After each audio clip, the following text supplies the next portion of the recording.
दोस्तों अगर आप जियो एयर फाइबर लगवाने वाले हो तो थोड़ा रुक जाओ, इस वीडियो को कंप्लीट देखने के बाद अपना डिसीजन बनाना। अच्छा, लास्ट वाली वीडियो में हमने सब बताया था कि ऑर्डर कैसे करते हैं, इंस्टॉलेशन क्या है, चार्जेस एंड पावर कंजप्शन वगैरह कितना रहता है। देखो, इसको लगने के बाद आपको वाईफाई का पासवर्ड इसकी इंडोर यूनिट जो होती है उसके पीछे ही लिखा दिख जाएगा। बहुत ज्यादा कॉम्प्लिकेटेड सा पासवर्ड होता है, हालांकि इसको चेंज कर सकते हो। अच्छा, एक चीज बता दूं कि इसको प्लग करने के बाद ये एक साथ एक्टिव नहीं होती, काफी देर रेड लाइट ब्लिंक करती रहती है, लगभग 2 से 5 मिनट के अंतर में। जब तक ग्रीन लाइट नहीं होती तब तक इंटरनेट कनेक्शन नहीं होता है। तो इसको 24 आवर्स ऑन रखना ही रिकमेंडेड है, जिसके लिए आपके पास इन्वर्टर एंड यूपीएस वगैरह होना ही चाहिए। एंड लाइट्स आपके एरिया में अच्छी है तो कोई दिक्कत वाली बात नहीं है। अब देखो, इसमें आपको 599 वाला प्लान देखने को मिलेगा, जो कि जीएसटी वगैरह लगाकर लगभग 707 रुपीज के आसपास पड़ता है, जिसमें 30 MBPS की स्पीड देखने को मिलती है। एक चीज मैं यहाँ पर क्लियर करना चाहूंगा कि जो प्लान में जो स्पीड दिखाई जाती है, जो स्पीडोमीटर से हम चेक करके दिखाते हैं, वो सब छोटी वाली बी की बात करता हूँ। आप अपने फोन में जो इंटरनेट कनेक्शन की स्पीड चेक करते हो, ऊपर जो मतलब नोटिफिकेशन बार पे दिखाती है, वो MBB बड़ी वाली लिखी होगी वहां पर। तो 30 MBPS का मतलब ये है 8 MB छोटी वाली में 1 MB बड़ी वाली भी होती है। तो 30 MBPS 8 से भाग दे दीजिएगा, उतने MB की स्पीड आपको देखने को मिलेगी, ना कि 30 MB। खैर जो भी हो, इसको लगने के बाद आपको 3 डेज का डेमो मिलता है एंड ये डेज सबके लिए अलग होंगे। इनकी एक बिलिंग साइकिल डेट होती है, उससे ही आपका जो 2200 रुपए पे करें उसी दिन से आपका प्लान स्टार्ट होगा। उससे पहले जिस दिन भी आप लगवाएंगे एंड बिलिंग साइकिल डेट तक का, उसके लिए आपको पेमेंट करना पड़ेगा। इसका बिल जनरेट होगा शायद 2 महीने या फिर 3 महीने के बाद। अब ऐसा नहीं है केवल 21 तारीख को होती है मंथ में, ये शायद मंथ में 2-3 होती है, जैसे कि 6 का मुझे कंफर्म है, 6 तारीख को होती है, 21 को होती है एंड और भी हो सकती है, पता नहीं। तो जो बिलिंग साइकिल डेट होती है, जिस दिन भी आप लगवाएंगे उतने दिन तक का पेमेंट आपको देना पड़ेगा। एंड 21 अक्टूबर को मेरा प्लान स्टार्ट हो गया, जिसके अंदर 1000 GB डेटा मिलता है एंड इसके साथ ही मुझे 100 GB डेटा एक्स्ट्रा देखने को मिला था एड ऑन के रूप में। मतलब ओवरऑल मैं कह सकता हूँ कि 1100 GB डेटा मुझे मिल चुका है इस प्लान में। इसकी सेटिंग्स वगैरह के लिए आप वेबसाइट का यूज कर सकते हो, वरना आप माई जियो ऐप का यूज करिएगा, सबसे बेस्ट है। प्ले स्टोर से आपको माई जियो ऐप डाउनलोड कर लेना है। डाउनलोड करने के बाद आपको जियो एयर फाइबर वाले सेक्शन में जो रजिस्टर्ड मोबाइल नंबर है उसको डालकर और लॉग इन कर देना। इसके बाद आपको फाइबर एंड एयर फाइबर यहाँ पर जाना है, यहाँ पर नीचे आप फाइबर पर क्लिक कर सकते हो और यहाँ पर आपको पूरी डिटेल्स दिख जाएंगी। आपका सबसे पहले आपको फिक्स्ड वॉइस नंबर दिखेगा। आपको जो फिक्स्ड वॉइस नंबर है, यही वो नंबर है जिससे आप कॉल करेंगे तो आपको नंबर ये शो होगा। पोस्ट पेड यहाँ पर दिखेगा, यहाँ पर आपको अपना प्लान है वो प्लान देख सकते हो। आप देख सकते हो कितना डेटा यहाँ पर रह गया है और टोटल डेटा कितना था, और वॉइस अनलिमिटेड है यहाँ पर। एंड यहाँ पर आप देख सकते हो 100 GB जो एड ऑन अलग से मिला हुआ है वो है यहाँ पर, और कब एक्सपायर हो रहा है। यहाँ पर आप अपने सब्सक्रिप्शन वगैरह देख सकते हो, कितने सब्सक्रिप्शन वगैरह हमें मिलते हैं इसमें। तो इस प्लान में देखिए आपको डिज्नी प्लस हॉटस्टार भी देखने को मिल जाता है, जी प्रीमियम देखने को मिल जाता है एंड जियो सिनेमा प्रीमियम देखने को मिल जाता है। एंड यहाँ पर आपको टोटल डेटा दिख जाएगा एंड चेक यूजेस पे क्लिक करेंगे तो यहाँ पर आपको दिख जाएगा कितना कितना डेटा कब कब यूज हुआ है। तो यहाँ पर आपको दिख जाएगा आज कितना कितना डेटा कब कब यूज हुआ है। यहाँ पर आप कॉल्स पे क्लिक करेंगे तो कॉल्स दिख जाएंगी आपको, कितने कितने मिनट कब कब कॉल हुई है। इसके नीचे थोड़े जाएंगे तो आपको वाईफाई की सेटिंग्स यहाँ पर दिख जाएंगी। तो वाईफाई सेटिंग्स पर क्लिक करेंगे यहाँ पर, तो यहाँ से आप अपना पासवर्ड एंड नेम वगैरह चेंज कर सकते हो, जो भी रखना चाहो। यहाँ पर मैं यही रहने देता हूँ अभी। एंड एडिट पासवर्ड पर जाने के बाद आपको नया पासवर्ड यहाँ पर करने के बाद सबमिट कर देंगे एंड कुछ देर के बाद ये अपने आप से अपडेट हो जाता है, तुरंत अपडेट नहीं होता। एंड कनेक्टेड डिवाइस पे क्लिक करोगे तो यहाँ पर आपको डिवाइस दिख जाएंगी जो कनेक्टेड होंगी। एंड डिवाइस डिटेल्स पे क्लिक करोगे तो यहाँ पर आपकी डिवाइस की डिटेल्स वगैरह दिख जाएगी, इसकी फर्मवेयर वर्जन कौन सा चल रहा है, मैक आईडी वगैरह सब कुछ दिख जाएगा। एंड इसके बाद आपको पेमेंट सेक्शन देखने को मिलेगा, यहाँ पर पे बिल कर सकते हो अगर आपका कोई बिल ड्यू है तो। एंड पेमेंट हिस्ट्री भी आप यहाँ से देख सकते हो, आपने कब पेमेंट करा है, कैसे क्या है। देखिए मैंने पेमेंट करा था 19 तारीख को, वो सब दिखा रहा है यहाँ पर कितने का पेमेंट हुआ है। और नीचे रजिस्टर्ड मोबाइल नंबर वगैरह दिख जाएगा और नीचे आप कॉन्टैक्ट सपोर्ट दिए गए हैं अगर आपको कोई प्रॉब्लम वगैरह होती है तो। देखो एक चीज बता दूं, जो आपको फिक्स्ड वॉइस नंबर मिलता है उसी नंबर से आप सेम किसी को भी कॉल कर सकते हो। सिंपल कॉल जैसे करते हैं ना हमें भी, वैसे ही कॉल कर सकते हो। आपको प्ले स्टोर से जियो ज्वाइन ऐप डाउनलोड कर लेना है, उसमें सारी परमिशंस आपको दे देना है और वाईफाई से कनेक्ट होना चाहिए आपका फोन, तभी आप कॉल कर सकते हो। एंड जो फिक्स्ड वॉइस नंबर होगा उधर से भी कोई कॉल कर सकता है उस नंबर पर, बट वो फोन आपका जो है वो वाईफाई से कनेक्ट होना चाहिए। बट सबसे बड़ी प्रॉब्लम यहाँ पर ये है कि जियो ज्वाइन ऐप है वो वर्क ही नहीं करता भाई। सब कुछ सही है, वाईफाई से कनेक्ट होगा आपका फोन, फिर भी ये फोन दिखाता रहता है कि अपने वाईफाई से कनेक्ट करेगा, मतलब कनेक्ट नहीं हो पाता है, तो आप कॉल वगैरह क्या कर पाओगे। खैर मेरे केस में 3 दिन के लिए ये वर्क करा था स्टार्टिंग में। मैंने जैसे ही लॉगिन वगैरह करा, इसमें कॉलिंग एक्सपीरियंस काफी ज्यादा मस्त रहा है, स्मूथ रहा, बिल्कुल सिंपल कॉल करते हैं वैसे ही आवाज आ रही थी।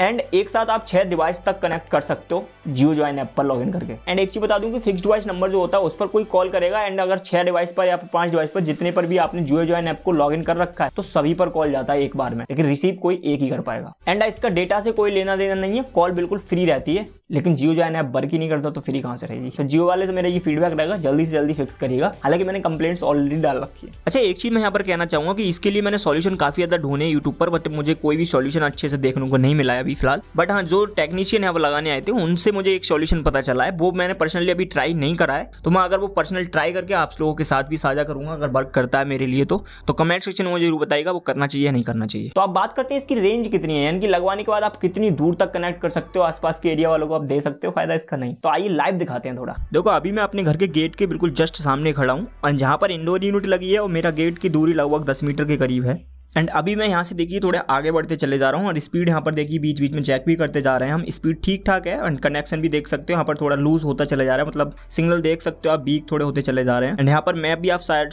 बाई साइड देख सकते हो कितनी दूरी पर आ रखा है। हम जाकर जहाँ भी रुकेंगे, जहाँ पर भी इसका डिस्कनेक्शन होगा वहाँ पर पॉइंट लगा देंगे और आपको दूरी पता चल जाएगी। तो देखिए लगभग यहाँ पर आकर इसका डिस्कनेक्शन हो चुका है और यहाँ पर जो मतलब सिग्नल की बात करोगे तो केवल एक ही लाइन दिख रही है इसके वाईफाई में। एंड यहाँ पर अगर मैं वीडियो वगैरह प्ले करता हूँ तो चल रही है video, no issue, but buffering करती है, बार बार रुक रही है वीडियो। तो अगर इसकी दूरी की बात करोगे तो देखिए अभी पॉइंट में लगाता हूँ यहाँ पर और देख सकते हो लगभग 54 मीटर, 51 से 54 मीटर के बीच यहाँ पर दूरी है। तो लगभग मैं ओवरऑल कह सकता हूँ कि 50 मीटर के दायरे तक आराम से ये चल जाता है, बशर्ते बीच में कितनी दीवार है, कितने घर है, वो मैटर करता है। एंड ये 50 मीटर की दूरी काफी ज्यादा बढ़ जाती है अगर बीच में कोई भी दीवार नहीं है, बिल्कुल आप छत बाई छत कनेक्ट कर रहे हो तो। लेकिन अगर दीवार वगैरह थोड़ी आ जाती है तो 50 मीटर तक लगभग सही चल जाता है। सही तो मतलब 20 मीटर तक ही चलेगा बेस्ट अगर स्पीड चाहिए तो। 20 के बाद जाओ तो स्पीड काफी स्लो होती चली जाएगी, मतलब 50 मीटर तक कवरेज कर लेगा। देखो इसकी स्पीड टेस्ट की मैं अगर बात करूं, अगर मैं बिल्कुल इसके पास होता हूं, जैसे कि मेरे रूम में लगा है, इसी रूम में मैं कनेक्ट करके रखता हूं, तो मैक्सिमम जो 30 Mbps मुझे स्पीड मिलती है प्लान में, बिल्कुल वैसा ही रहता है, कोई इशू वाली बात नहीं है। वो बात अलग है, अलग अलग लोकेशन पे जाऊंगा मैं तो अलग अलग स्पीड रहती है। एंड लैपटॉप के केस में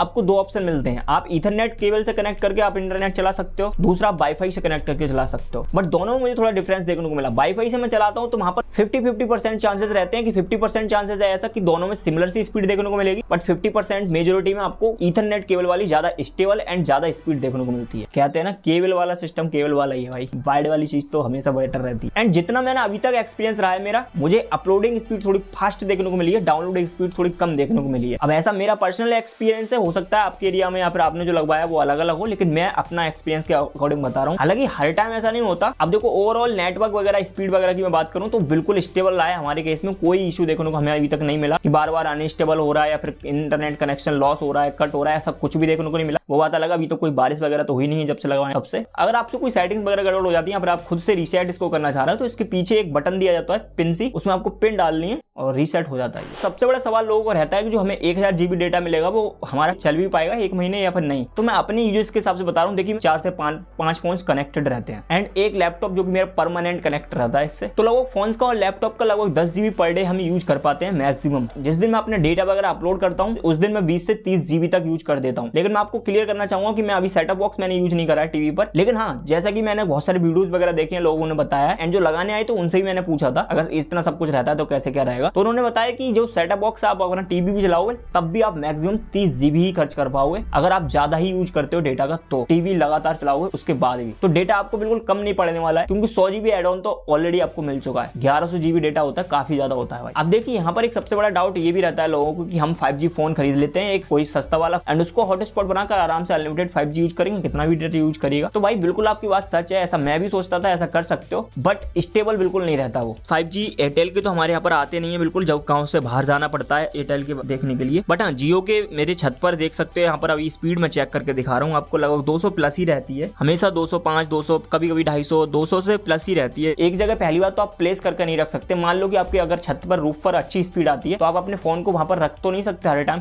एंड फोन कितना ज्यादा हीट होता है ये आपको ही पता है। बट इस मैकेनिज्म में, इस जियो ए-फाइबर में सारी टेक्नोलॉजी बिल्कुल फिट है, 24 आवर्स चलाएगा, कोई इशू वाली बात नहीं है। फोन को आप रख कर देखिएगा 24 आवर्स हॉटस्पॉट ऑन करके क्या हाल होता है, ऐसा लगेगा फट जाएगा फोन। और ऑटोमेटिक भी बंद कर देते हैं बहुत सारे फोन तो हीट होकर। दूसरी चीज भाई देखिए सेटअप बॉक्स है और भी सारी चीजें हैं, वो सब कुछ आपको फ्री में मिलता है, प्लान में उसमें नहीं मिलेगा ना। ओटीटी प्लेटफॉर्म्स है उसमें नहीं मिलेंगे। अगर ओटीटी प्लेटफॉर्म वाला जियो का प्लान बनाते हो तो 448 का पड़ता है 1 महीने के लिए आपको, जिसमें ओटीटी प्लेटफॉर्म मिलते हैं। उसमें भी आपको डिज्नी प्लस, हॉटस्टार हॉटस्टार देखने को नहीं मिलता। डिज्नी प्लस हॉटस्टार वाला कराओगे तो 949 का 84 डेज के लिए होता है, 316 रुपए के करीब पड़ेगा, लेकिन उसमें और ओटीटी प्लेटफॉर्म गायब है। तो ओवरऑल घुमा के लगभग 450-500 के करीब पड़ेगा अगर आप एक प्लान मतलब अगर अनलिमिटेड 5G यूज करना चाहते हो एंड ओटीटी प्लेटफॉर्म चाहते हो तो भाई देखिए बेनिफिट्स दोनों के अलग अलग हैं। आप अपने यूज केस के हिसाब से देखिएगा क्या रहेगा क्या बेटर है। आपको अगर कभी कभी थोड़ी बहुत ही दिन में नीड पड़ती है तो आप फोन का यूज कर सकते हो, अनलिमिटेड 5G मिल जाता है 2 GB वाले पर डे में, तो उसको यूज कर सकते हो। लेकिन अगर आपका डेटा है, आपको स्पीड अच्छी चाहिए, आपको स्टेबल स्पीड चाहिए, आपको टीवी भी चाहिए, सेट बॉक्स वगैरह चाहिए, तो आप बिल्कुल इसको लगा सकते हो। एंड बहुत सारे लोग बोलते हैं कि फाइबर वाला लगवा लीजिएगा, केबल वाला, लोकल वाईफाई, तो भाई बिल्कुल अच्छी बात है। हाँ वो चीजें अच्छी होती हैं, सस्ती पड़ती हैं, लेकिन यार अवेलेबल हो एरिया में तभी तो ना, जब है ही नहीं तो लगवाएं कहां से। तो जो इसकी दिक्कत मुझे अभी तक देखने को मिली है सब कुछ मैंने एक्सप्लेन कर दिया वीडियो में। एंड मेरा पर्सनल सजेशन रहेगा अगर आपका नीड है डेटा का, इतना ज्यादा स्पीड आपको अच्छी चाहिए, आप कंटेंट क्रिएटर हैं या फिर आपको टीवी के लिए यूज करना है, तो आप बिल्कुल लगवा सकते हो। आपके घर में 4-5 फोन यूज होते हैं, बिल्कुल आप इसको लगवा सकते हो भाई। एंड मैं एक रूरल एरिया में ही रहता हूँ, मैं कुछ सिटी वगैरह शहर वगैरह टाउन अच्छे बात से वहां पर कुछ नहीं रहता, मैं गाँव में ही रहता हूँ भाई, गाँव की स्पीड की बात कर रहा हूँ।